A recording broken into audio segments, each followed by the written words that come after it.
Bismillahirrahmanirrahim. Assalamualaikum warahmatullahi wabarakatuh.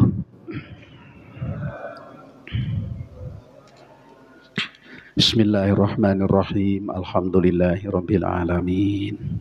Wassalatu wassalamu ala sayyidil mursalin sayyidina wa maulana Muhammad wa ala alihi wa ashabihi ajma'in wa la hawla wa la quwwata illa billahil aliyyil azim. Allahumma aftah lana hikmataka wansur alaina rahmatak min khazaini rahmatika ya arhamar rahimin. Allahumma aftah lana futuhal arifin waj'alna minal ulama'il amilin waj'al a'malana khalisatan liwajhikal karim. Allahumma anfa'na bima 'allamtana wa 'allimna ma yanfa'una wa zidna ilma warzuqna fahma. Alhamdulillahi ala kulli hal wa na'udzu billahi min hali ahlin nar. Wa sallallahu ala sayyidina Muhammad wa ala alihi wa ashabihi ajma'in walhamdulillahi rabbil alamin. Bapak-bapak dan ibu-ibu yang saya muliakan,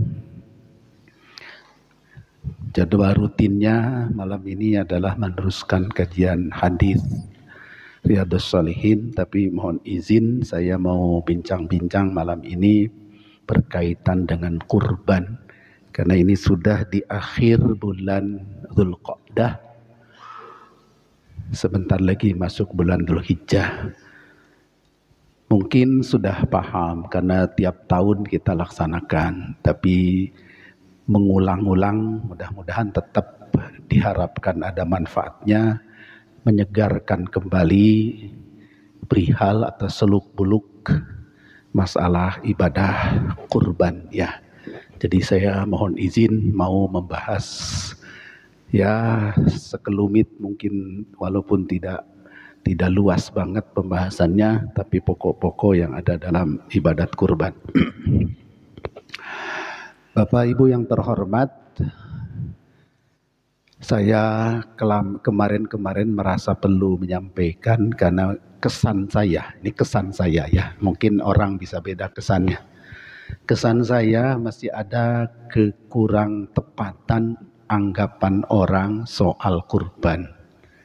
Saya ambil contoh pertanyaan di satu masjid di Perum 3. Pak Ustadz, kami bentuk panitia di masjid ini. Lumayan alhamdulillah banyak peserta, tetapi ada peserta kurban yang ketika diminta biaya operasional enggak mau ngasih. Lalu saya pakai uang masjid. Biayanya boleh apa enggak? Tuh pertanyaan pertama. Dulu pernah ada yang serupa itu nanya, tapi udah lama ini. Ada orang yang kurban menyerahkan hewannya, ketika diminta biaya operasional untuk motong dan sebagainya, dia bilangnya gini, saya sudah kasih hewan ke masjid, minta biayanya lagi. Gitu. Nah ini berbagai. Ada lagi, Pak Ustadz, ada orang kaya nih, banyak duitnya. Dia bilang, saya nggak kurban, saya beli daging aja. Yang sudah mateng, yang sudah fresh, yang sudah bagus, tinggal saya bagi-bagi aja. Di lebaran ini, saya nggak perlu hewan. Biar fakir miskin langsung masak aja. Bisa makan enak gitu. Nih paling tidak saya ambil 3 pertanyaan ya, yang masuk ke saya dalam satu majelis. Nah, Bapak hormat, saya memahami pertanyaan itu. Nampaknya orang-orang ini tidak paham atau kurang paham atau pahamnya kurang pas dengan apa yang disebut ibadah kurban. Bapak Ibu, mari kita mulai awal asal usul kurban. Itu asal usulnya dari Qabil dan Habil. Ada di Al-Maidah ayat 26 kalau tidak salah, saya lupa. A'udzubillahi minasyaitonirrajim. Watslu alaihim naba abnai adama bil haqq haqqi idh qarraba qurbana fatuqabbila min ahadihima wa lam yutaqabbal minal akhar. Bacakan oleh engkau Muhammad kisah tentang dua anak Adam ketika disuruh kurban. Lalu mereka berkurban, tapi yang satu kurbannya diterima, yang satu lagi tidak diterima. Itu asal usul kurban, Qabil dan Habil. Saya tidak usah panjang lebar terangin latar belakangnya ya, tapi kita fokus ke kurbannya saja. Lalu kurban itu, waktu itu ketahuan jelas mana yang diterima, mana yang tidak. Kalau sekarang kita tidak tahu, Allah yang Maha tahu. Kalau dulu ketahuan. Kurban Qabil itu hasil kerja dia, profesinya bertani, berkebun. Hasil kebun, hasil tani dipersembahkan di satu gunung berdampingan dengan korban adiknya. Ini enggak diterima nih kurbannya Qabil ini. Kurban Habil karena profesinya beternak, dipilihnya domba yang bagus, disembelih, diletakkan di satu meja pengorbanan lah, di satu bukit. Lalu konon dalam riwayatnya Nabi Adam, Qabil, Habil menungguin di situ. Apakah kurban diterima oleh Allah apa tidak? Waktu itu Allah mengutus api yang berwarna putih untuk mengambil yang diterima. Ternyata yang diterima itu adalah hewan kurbannya Habil, yang Qabil tidak diterima.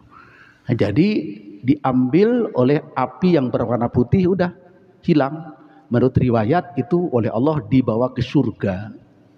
Itu hewannya, dombanya korban Habil. Nah, sampai di sini dulu. Berarti kurban itu apa gitu Pak?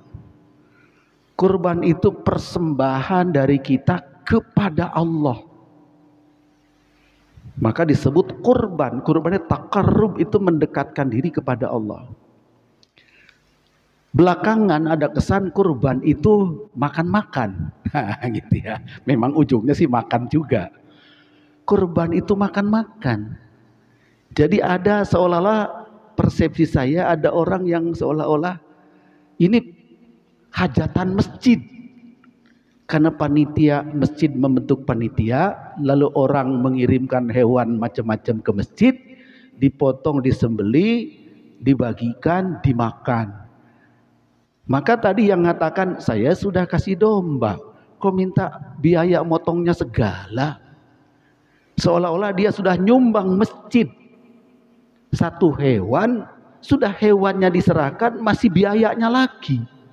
Jadi seperti masjid hajatan. Ini kesan saya, Pak. Khusus tentang biaya operasional, seolah dimaknai seperti itu. Nah, sekarang bandingkan dengan korbannya Qabil dan Habil. Dia punya harta, Habil itu diminta untuk mendekatkan diri kepada Allah dengan mengorbankan hewan, diserahkan ke siapa? Kepada Allah diserahkannya. Itu inti. Jadi bapak-bapak, ibu-ibu, siapapun yang kurban dalam hatinya ingin ini sebagian harta berupa hewan ini dipersembahkan kepada Allah. Maka salah satu doa ketika menyembelih yang sunnah diucapkan, Allahumma hadhihi minka wa ilaika. Ini rezeki darimu ya Allah. Saya punya domba, saya punya sapi. Wa ilaika, dipersembahkan kepada engkau. Jadi tujuannya kepada Allah itu. Jadi setiap orang yang punya rezeki, punya hewan ternak, bisa beternak sendiri, bisa beli, terserah, tapi punya, lalu dipersembahkan kepada Allah saat Idul Adha. Itulah kurban. Jadi saya garis bawahi, itu kurban niatnya dipersembahkan kepada Allah. Cuman Allah nggak butuh daging, nggak butuh hewan. Lalu Allah suruh itu persembahannya kepada Allah, tapi oleh Allah suruh dibagikan. Fa idza wajabat junubuha fakulu minha wa atimul qani'a wal mu'tar. Nah, kalau sudah kamu sembelih dengan menyebut nama Allah, kan ada kalimat fadhkurusmallah. Saat menyembelih ucapkan nama Allah, karena memang untuk Allah tujuannya. Ya. Setelah selesai disembelih, fa idza wajabat junubuha fakulu minha. Kamu yang kurban boleh makan sebagian. Kemudian wa atimul qani, beri makan tetangga, karib kerabat yang dekat-dekat. Wal mu'tar, dan jangan lupa fakir miskin. Itu Pak. Jadi kalau gitu hakikatnya Bapak Ibu, kalau kurban itu mempersembahkan kepada Allah harta, sebagian harta kita yang berupa hewan ternak kepada Allah. Maka disebut kurban. Apa kurban itu? Pendekatan diri kepada Allah. Qoruba yaqrobu kurbanan.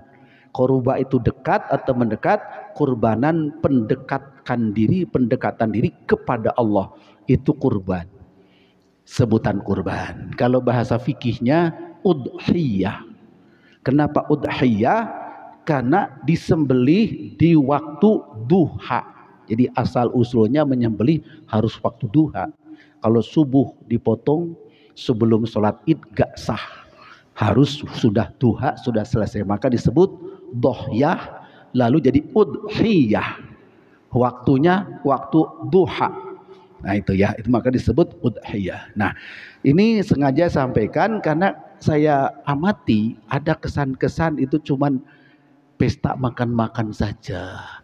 Ya walaupun pestanya di rumah masing-masing kan dibagikan. Nah bahwa itu memang pesta makan-makan, iya. Oleh karena itu tidak boleh puasa. Kita disuruh makan enak semuanya. Yang kaya, yang miskin makan tuh. Lebaran, tasrik 1, tasrik 2, tasrik 3, jangan puasa. Kamu pada makan, silahkan bersenang-senang. Benar itu ya. Tetapi ibadat kurbannya itu diawali dengan niat kehadirat Allah Subhanahu wa Ta'ala. Nah ini ingin saya sampaikan ya. Jadi jangan seolah-olah patungan kurban kayak 17 Agustusan atau mau makan tahun baruan kambing guling, lalu yang nyumbang kambing, yang nyumbang ayam dan sebagainya, lalu makan bareng. Bukan begitu. Nah jadi kurban itu ibadatnya orang per orang yang punya hewan. Masjid nggak ada hubungan. Maka Bapak Ibu di Masjidil Haram memang ada yang kurban? Nggak ada. Adanya di Mina. Masjid Nabawi ada? Nggak ada. Masjid mah nggak ada hubungan. Nah perkembangan selanjutnya, orang kurban itu punya hewan nggak bisa motong. Nggak bisa motong, nggak bisa ngulitin. Nggak bisa motong, nggak bisa ngulitin, nggak bisa nyincang. Nggak bisa motong, nggak bisa ngulitin, nggak bisa nyincang, nggak bisa bagiin. Minta tolong orang. Nah, kalau nggak ditolong mah nggak jalan itu ibadah itu. Dibawa kemana-mana sapinya, hewannya nggak diurusin, nggak jadi kurban itu. Maka mesti dipotong, dikulitin, dicincang, dibagikan. Orang-orang yang kurban kagak bisa. Dulu mah Rasulullah ngurus sendiri. Rasulullah, Sayyidina Ali, Abu Ayyub Al-Ansori ngurus sendiri itu, motong sendiri, cincang ceri bagiin sendiri. Gitu. Tapi kalau capek minta tolong orang lain. Nabi Muhammad pernah capek itu, minta tolong Sayyidina Ali. Sayyidina Ali capek lagi, minta tolong orang lain. Orang lainnya minta upah. Rogoh kantong dah, nih upahnya. Tolong urusin gitu nih. Jadi itu pola ya, pola sistem dari ibadah kurban itu satu, yang ibadah itu orang per orang atau keluarga yang punya rezeki hewan kurban. Ya. Masjid orang lain tidak ada hubungan kecuali kalau mereka siap menolong ngurusin. Jadi ibadat nolong namanya. Dah. Jadi saya renungkan ibadat kurban itu kalau diperhatikan ada 3 tahapan. Tahapan pertama, tahapan memilih hewan yang memenuhi syarat. Bahkan kalau bisa yang bagus. Bukan cuman kalau memenuhi syarat itu minimal memenuhi syarat. Tapi ada anjuran sudah memenuhi syarat, bagus hewannya. Nah itu ya, satu. Jadi ketika Bapak Ibu memilih itu sudah mulai melangkah kepada ibadah itu. Karena harus memenuhi persyaratan, tidak asal hewan. Saya kira ini sudah hafal lah kalau soal ini ya. Kalau domba usianya sudah cukup 2 tahun. Kalau sapi sudah 4 tahun. Sudah 2 tahun juga ya. Kemudian unta sudah 4 tahun maksudnya. Kemudian tidak boleh ada cacat, tidak boleh picak, tidak boleh pincang, tidak boleh penyakitan, kelihatan penyakitnya nggak boleh rambut telinganya robek-robek, harus yang gemuk, jangan yang kurus banget gitu. Itu persyaratan. Jadi dari mulai memilih itu sudah masuk kepada ibadat kurban. Kedua, tahap penyembelihan. Jadi penyembelihan itu ibadah. Maka tadi ada pertanyaan, kalau saya punya daging mau bagi-bagi aja lah, nggak usah domba dah. Enak daging tinggal kirim fakir miskin, tinggal masak dah. Boleh begitu, boleh, tapi itu sedekah namanya. Kalau kurban mah ada proses penyembelihan. Ini penyembelihannya ibadah lagi. Tadi memilih ibadah, menyembelih ibadah. Dari mana kita bisa simpulkan? Dari hadis Kangjeng Nabi. Ma amila ibnu adama yauman nari ahabba ilallah min hiraqati damin. Ibadat yang paling Allah cintai pada saat hari lebaran haji bagi semua anak Adam, yaitu menumpahkan darah kurban. Namanya menyembelih hewan kurban. Kalau cuma daging enggak ada proses itu.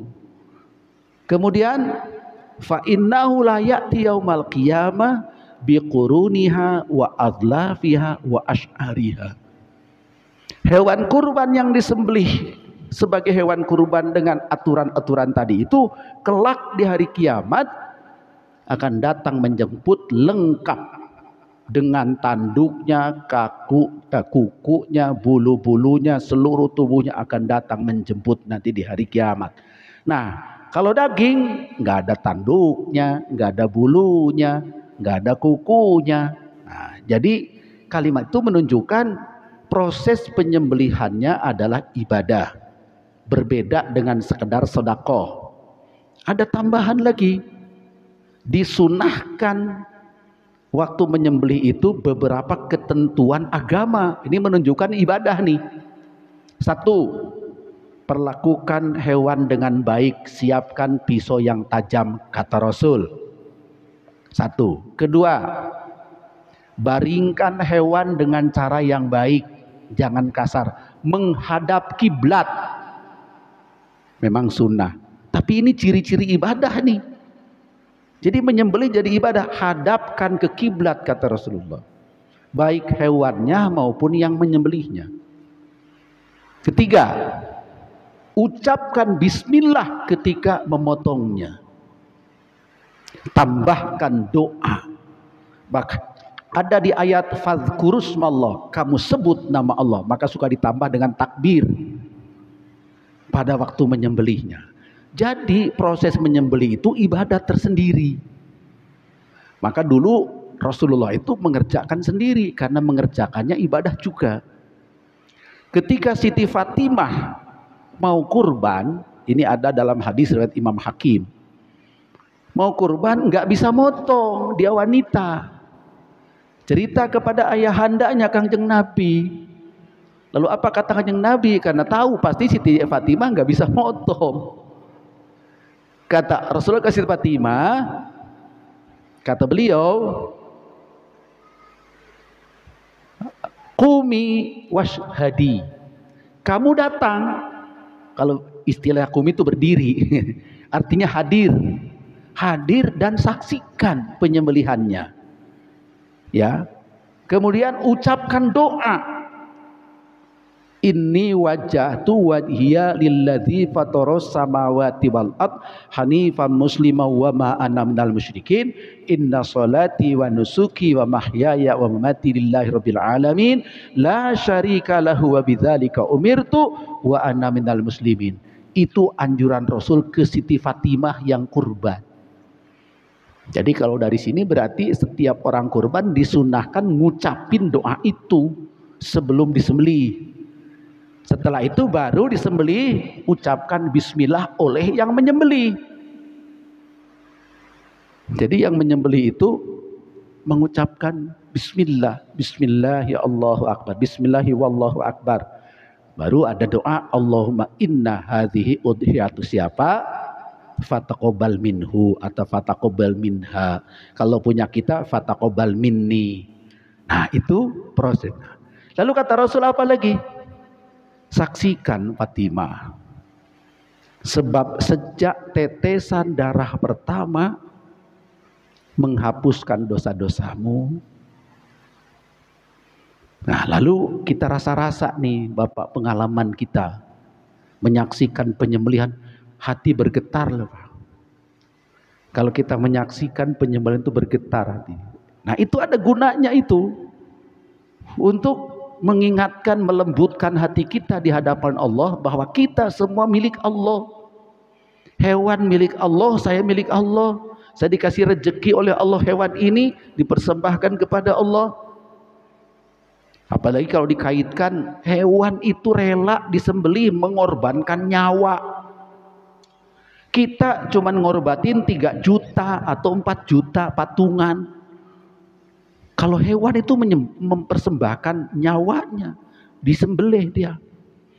Nah, di situ ada jadi renungan kita, sejauh mana kita taat kepada Allah, siap untuk taat kepada Allah, akan akan muncul, akan terusik rasa kita, pengabdian kita kepada Allah. Itu ada pada prosesi penyembelihan.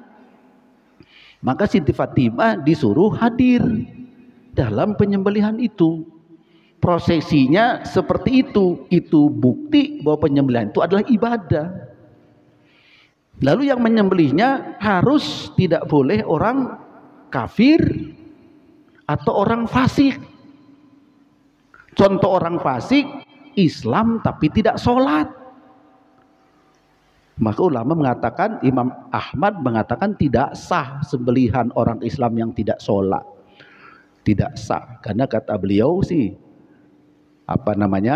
bedanya Islam dan non-Islam itu sholat, maka tidak sholat sama dengan non-Islam. Ini mazhab Imam Ahmad ya. Kalau Imam Syafi'i hanya mengatakan makruh saja. Kalau Islam tidak sholat menyembelih, kalau mazhab Syafi'i itu makruh. Kalau Imam Ahmad mengatakan haram dimakan dagingnya. Nah, jadi yang terhormat, saya sampaikan bahwa sampai di situ bukti jelas bahwa penyembelihan itu bagian dari ibadat kurban. Kalau tidak bisa minta tolong orang lain. Nah, baru seperti Siti Fatimah minta tolong orang lain, seperti Rasulullah minta tolong Sayyidina Ali, seperti Sayyidina Ali minta tolong orang lain. Maka jika kita kurban gak bisa ngurusin, boleh minta tolong orang lain ngurusin. Nah, jadi kalau dicocokkan dengan tradisi kita sekarang, yang disebut orang lain itu panitia. Karena panitia itu menolong orang-orang yang kurban tapi tidak bisa ngurusinnya. Bahkan kadang-kadang dari mulai membeli tidak bisa. Punyanya duit doang. Duit juga cuman di bank lagi transfer. Jadi bukan pakai jempol doang dia kerjanya. Transfer kepada siapa? Kepada Jainuddin nih, kepada Pak Haji Parton nih, kepada Haji Jun nih. Nah, itu dia. Cuman gitu doang. Ya, milihin enggak, ngangkutnya dari peternakan ke sini enggak, motong enggak, ngulitin enggak, bagi-bagi enggak, tapi dapat pahala. Pahalanya kurban, kan enak ya? Boleh. Cuman saya titip sedikit. Orang yang kerja itu kan capek. Yang belanja ke sana ke tempat peternakannya harus pakai ongkos. Selain capek ada ongkos. Sampai di sini 2 hari kasih makan itu sapinya. Makanya dari mana? Pakai biaya. Motong kita capek, terpaksa panggil jagal ahlinya. Ahlinya cepet kerja, misal nih, tapi jagal minta upah, iyalah kita siapin upah. Lalu motong-motong dan seterusnya sampai dikirim. Ngirimnya agak jauh pakai becak lagi. Becak minta ongkos. Itu semua biaya. Siapa yang harus tanggung? Yang kurban, Pak. Karena yang dapat pahala itu orang yang kurban. Sempurna. Seperti Sayyidina Ali ngerogoh kantong. Ketika yang nolonginnya minta upah, ngerogoh kantong nih. Upahnya, kerjain ya, selesai. Kerjain itu.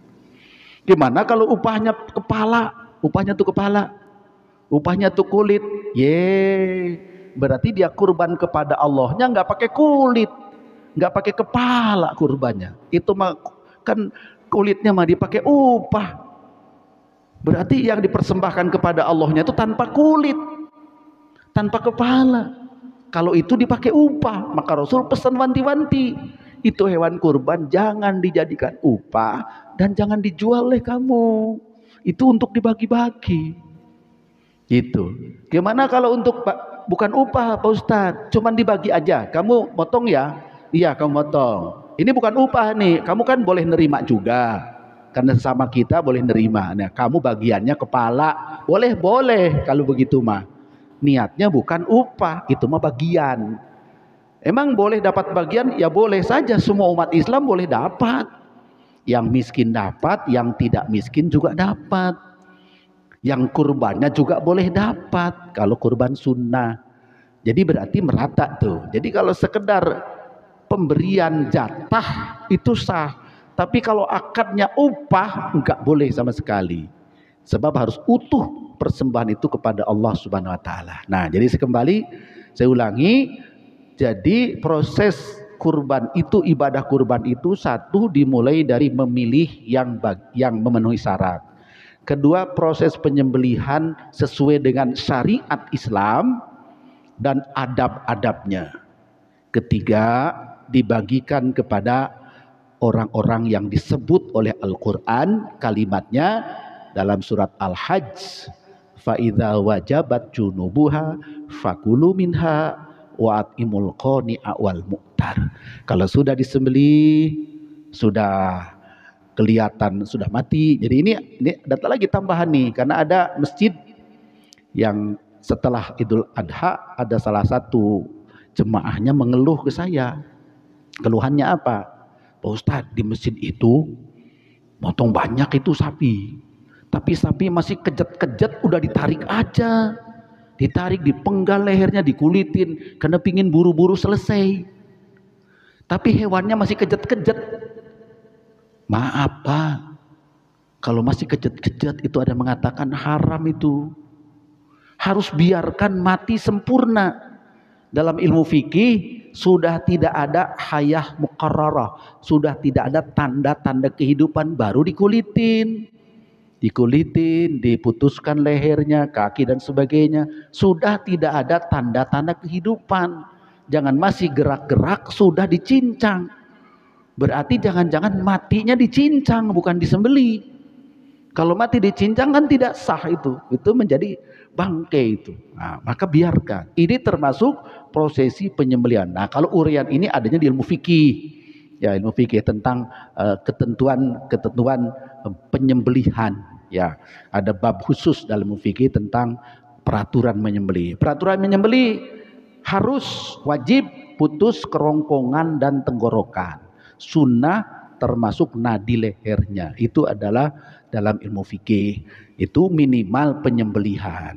Lalu yang disebut dengan kalau mau diteruskan dicincang harus sudah mati. Nah, ini saya temukan sedikit catatan dari Dinas Peternakan.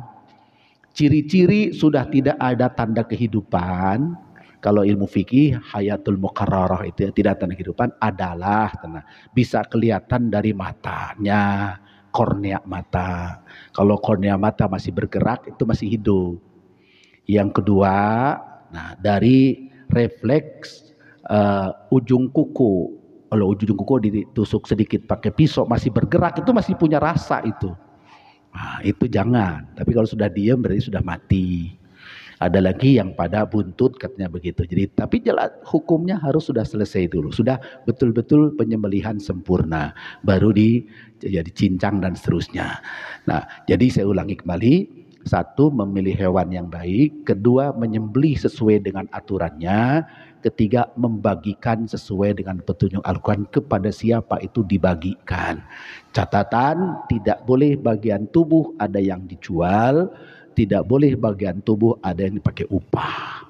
Soal tidak dijual. Nah, antara upah dan dijual itu hukumnya serupa itu ya. Soal jual. Nah, lalu muncul, memang Rasulullah pesan jangan dijual. Tetapi dipahami oleh para ulama, ini larangan ditujukan ke siapa? Rasul mengatakan jangan hewan kurban dijual. Larangan ini tujukan ke siapa? Ke orang yang kurban atau ke orang yang menerima daging kurban? Nah, ternyata disimpulkan tujuannya kepada orang yang kurban. Misalnya, saya kurban domba, saya urusin sendiri, lalu dikulitin, kulitnya saya jual ke Garut, duitnya dikantongin sama saya. Nah, itu nggak bisa itu nggak sah, itu kurban. Jadi kemanain kulit? Ya dibagi ke orang, dikasihkan ke orang, bukan dijual duitnya dikantongin sama saya. Saya kurban, nggak sah kalau dikantongin duitnya sama saya. Nah, jadi namanya dijual oleh mudhohi, dijual oleh yang kurban, itu sama sekali tidak boleh. Kalau begini gimana? Yang kurban Pak Haji Jun, saya kebagian kulit saya jual, boleh apa enggak? Nah, ternyata ulama menyebutkan begini, kalau Pak Jun kurban, kulitnya diberikan ke saya, Pak Jun sudah benar tuh. Saya dapat kulit, saya jual kulitnya supaya duitnya buat saya sendiri. Itu baru boleh kalau saya miskin. Kalau saya miskin boleh tuh. Tapi kalau saya tidak miskin tidak boleh. Itu kulit harus dimanfaatkan oleh saya. Saya nggak bisa manfaatinnya. Kalau nggak bisa, kasihkan ke orang miskin. Nah, kalau sudah di tangan orang miskin, itu boleh. Orang miskin menjual mau kulit, mau sebahagian daging, mau dapat kepala kemudian dijual, dapat kaki kemudian dijual oleh orang miskin yang nerima, itu boleh. Tapi kalau yang nerimanya bukan miskin, tidak boleh. Ini ulama fikih semua sama tentang ini ya. Nah, jadi tadi tentang penjualan hanya boleh oleh orang miskin ya, penerima. Nah, lalu sekarang Pak Ustadz, orang miskin tuh nggak bisa jualnya. Gimana kalau tolong dijualin oleh panitia? Boleh? Boleh. Berarti menjualnya atas nama orang miskin. Sebab itu kulit yang akan dijual tuh hanya boleh dijual kalau itu milik orang miskin. Kalau milik orang kaya nggak boleh, harus dipakai, dimanfaatkan sendiri. Tapi kalau milik orang miskin boleh dijual. Tinggal orang miskin nggak bisa jual, nggak bisa menjualnya, ditolongin oleh panitia. Tak tolongin ya, wahai orang-orang miskin, ini kulit bagian kalian. Nanti kalian tidak bisa ngurusin jualnya, kami yang jualin, kata panitia. Juallah itu. Sudah dijual dapat duit. Nah, ini berarti milik orang miskin nih. Karena cuman orang miskin yang boleh menjual. Orang kaya nggak boleh. Kalau gitu ini uang, maka saya bagikan ya, kembali ke ini milik kamu, orang miskin, bagi gitu. Nah, tinggal masalah teknisnya, apa menjualnya bisa cepat apa lambat, bagusnya sih cepat. Sudah jadi uang langsung bagi-bagi ke bagi hari itu atau besoknya paling tidak di masa-masa kurban lah. Nah, syukur itu. Jadi itu Pak. Jadi logika hukum dari kurban itu seperti itu. Nah, jadi ini kalau tadi kok uang kas masjid kalau dipakai gimana? Nah, ini masalah sebetulnya. Seperti tadi Ternyata biayanya banyak Pak Ustadz. Untuk itu, ini dan sebagainya. Untuk makan siang dan sebagainya. Misalnya keluar dana. Sementara operasional dari orang yang kurban nggak cukup. Bisa nggak pakai uang masjid? Nah ini pertanyaan di Perum 3 nih. Pak itu hormat. Jadi kita harus nanyanya gini. Itu kas masjid memang buat apa? Kas masjid itu datangnya dari siapa? Dari masyarakat.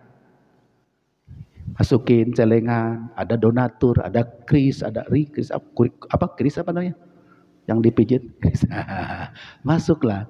Coba kita tanya, itu yang ngasih duit itu dalam hatinya tujuannya untuk apa? Pasti tujuannya yang utama untuk operasional masjid. Masjid, betulin lampu, bayar listrik, bayar air dan sebagainya, bersihin karpet dan sebagainya, itu perlu biaya. Kemudian mungkin ada pengurus masjid yang bersih-bersih, modin dan sebagainya. Mohon maaf, kalau Pak Ketua digaji enggak ya? Kayaknya harusnya digaji, masa pegawainya digaji, ketuanya enggak? Saya lagi mikir, sampai sekarang mikir ya. Kenapa marbot sebagai bawahan digaji, ketuanya manajer apa direktur ya? Enggak dapat imbalan. Saya lagi mikir ini. Kok kenapa ya? Kayak enggak pantas gitu ya. Sebentar, itu urusan lain ya. Jadi kas masjid itu uang masyarakat dimasukkan ke masjid untuk operasi. Sekarang pertanyaannya, itu motong hewan kurban termasuk operasional masjid apa bukan? Di situ tuh. Kalau sekilas kayaknya bukan itu. Karena itu mah ibadat orang per orang. Yang dapat pahala kurban itu orang yang kurban doang, Pak. Bapak yang lain nggak dapat pahala kurban, nggak ada. Yang dapat pahala kurban itu orang-orang yang punya hewan itu, yang kemudian dipotongin, diurusin. Jadi pada dasarnya itu biaya semua operasional wajib dipikul oleh orang yang kurban. Ya, kenapa? Karena dia tidak ngurusin sendiri, minta tolong diurusin oleh orang-orang di kepanitiaan. Kalau ngurusin sendiri kan nggak usah pakai biaya, tapi kan capek repot, tetap aja belanja juga, belanja tali rapia, belanja kantong kresek, tetap aja kan belanja juga, kan pasti dia.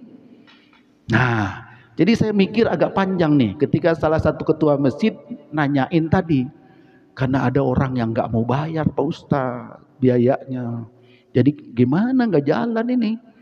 Akhirnya saya keluarin ukas masjid. Nah, akhirnya saya jawab, ya apa boleh buat lah kalau gitu. Apa boleh buat dari kas masjid. Mengapa saya bilang apa boleh buat? Tidak saklek, enggak boleh misalnya. Saya enggak saklek ya. Saya bilang kayaknya enggak apa-apa lah kalau gitu. Nah, kenapa saya jawab enggak apa-apa? Sebab kurban itu walaupun ibadat orang per orang menjadi syiar Islam gitu aja dah. Sebab dengan begitu maka Islam itu semarak. Islam itu dinikmati manfaatnya oleh semua. Jadi kas masjid itu ambil sebagian untuk mencukupi kekurangannya. Maka saya mengatakan boleh. Tapi ada tapinya juga ini. Harus ridho masyarakat. Karena uang masyarakat itu. Bukan uang ketua masjid. Bukan uang bendahara masjid. Uang masyarakat yang masuk tromol, yang kris dan sebagainya. Kan dari bapak-bapak semua nih. Yang sholat masuk. Harus ridho mereka, lalu dipakai untuk kurban, padahal yang kurban hanya beberapa orang, enggak semua kan.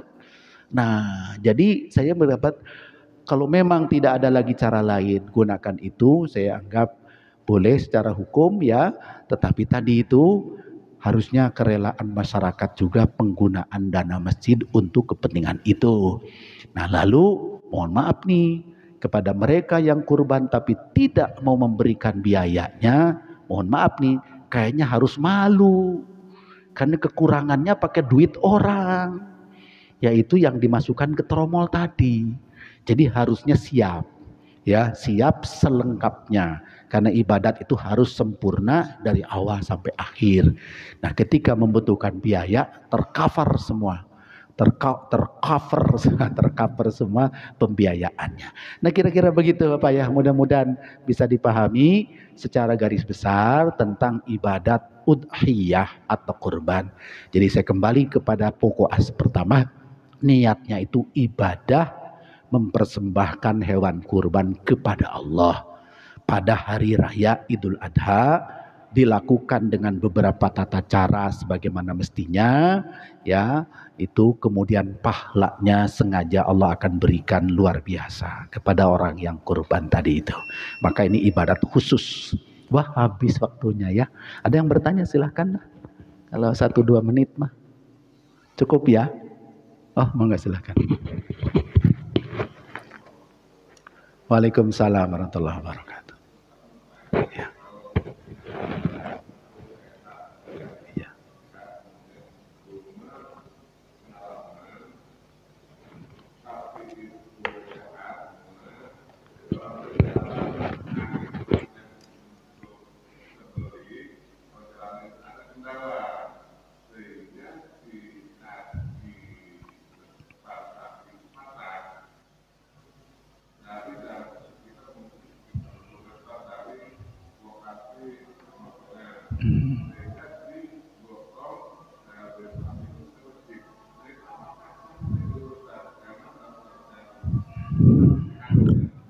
Iya. Iya ya, kayaknya itu bisa tidak satu Pak. Karena diukurnya pada saat disembeli. Pada saat disembeli itu sehat, normal gitu. Itu bisa tidak sah itu, makanya harus hati-hati ya. Jadi hewan itu diukur sehat itu pada saat disembeli. Jadi kalau sampai betul-betul patah ya, itu bisa tidak sah. Tapi kalau sekedar keseleo lalu apa namanya ya, mungkin sedikit bengkak masih bisa gitu, itu saya kira masih sah. Karena begini, ukurannya apa? Tanduk domba misalnya berantem, patah. Ternyata kalau sekedar patah luarnya masih sah. Tapi kalau tercerabut dari dalam tidak sah. Kalau sampai akarnya tercerabut itu tidak sah. Nah, berarti tentang patah kaki ya, kalau semacam keseleo lalu dia kelihatannya sakit dan sebagainya itu masih nggak apa-apa. Tapi kalau patah betul-betul sehingga tidak berfungsi satu kakinya misalnya, saya kira itu tidak sah sebagai kurban gitu ya. Maka itulah resiko bagian pembelanjaan ya. Besar itu resiko benar. Nah, itu satu. Yang kedua, yang menarik ini, saya dapat impor dari jemaah saya di RW 10 nih, ibu-ibu. Rupanya dia di Palembangnya itu punya peternakan sapi. Pertanyaannya apa? Sudah disiapkan untuk kurban, kabur. Sapi kabur. Nah, saya pikir nih kalau panitia tiba-tiba sapinya kabur, ini siapa yang tanggung? Nggak bisa kurban karena kabur sapinya. Nggak bisa ketahuan lagi di hutan di mana itu. Itu mah ada di hukum muamalah nanti itu. Jelas sih nggak sah kurbannya, namanya nggak jadi kurban. Tapi itu resiko. Dosa nggak yang tidak kurban ya nggak apa-apa, namanya itu bukan kemauan ya. Cuman tanggungan siapa kabur itu? Apa panitia harus ganti atau tidak? Ini ada di ilmu muamalah Pak. Titipan, titipan itu ternyata Pak ya, yang dititipin tidak wajib ganti. Panitia tidak wajib ganti Pak kalau kabur itu. Kecuali jelas banget panitianya lalai. Udah tahu sapi nggak diikat, nggak pakai kandang, ya kaburlah, itu ganti itu.